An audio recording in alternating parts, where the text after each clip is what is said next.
মার খাবে, খুব মার মারবে পুলিশ, এরপরে মানুষ পেটাবে।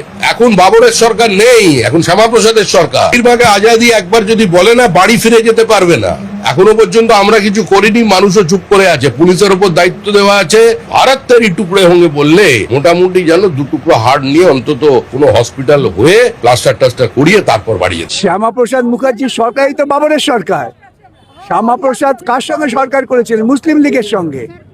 শ্রমিকবাবু এসে জানেন না, শ্যামাপ্রসাদের সরকার মানে হচ্ছে মুসলিম লীগের সরকার এবং মৌলবাদী সরকার। এটা ঠিকই বলেছেন। এরা দেশ বিরোধী শক্তি নতুন করে মাথা ছাড়া দিয়েছে। আর এখানে যারা কমিউনিস্ট আছে, যারা এই দেশটাকে টুকরো করেছিল, যারা ভারতবর্ষকে এক রাখতে চায়নি, 28টা টুকরোতে ভাঙতে চেয়েছিল, তারা আজকে পিছনের দরজা দিয়ে এখানে ঢুকেছে। শ্রমিক ভট্টাচার্য, আপনার কি স্প্লিট পার্সোনালিটি ডিসঅর্ডার হয়েছে? আপনার কি কাউন্সেলিং এর প্রয়োজন আছে? আপনি কদিন আগে বললেন, কিছুটা ইতিহাসকে বিকৃত করেই বললেন, তাও বললেন যে জ্যোতি বসু নাকি কমিউনিস্টরা নাকি শ্যামাপ্রসাদের সঙ্গে কাঁধে কাঁধ মিলিয়ে ভোট দিয়েছিল পশ্চিমবাংলাকে তৈরি করার জন্য।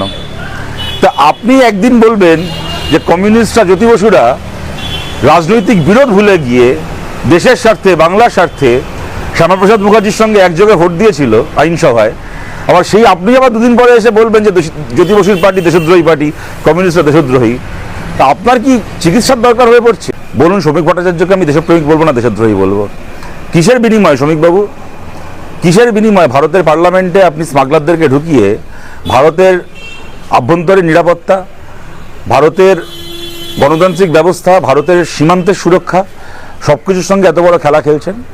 ভারতের মানুষ তো, পশ্চিমবাংলার মানুষ তো আপনাদেরকে জিতিয়েছে, আপনাদেরকে ক্ষমতা দিয়েছে।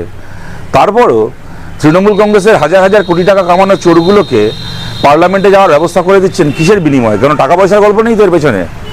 ভারতে হাজার হাজার কোটি টাকার চুরি যারা করেছে, তাদের কাছ থেকে যদি টাকা পয়সা নিয়ে তাদেরকে পার্লামেন্টে ঢোকানোর ব্যবস্থা করা হয়ে থাকে, তাহলে যিনি এটা করছেন তাকে আমি দেশপ্রেমিক বলবো নাকি দেশদ্রোহী বলবো?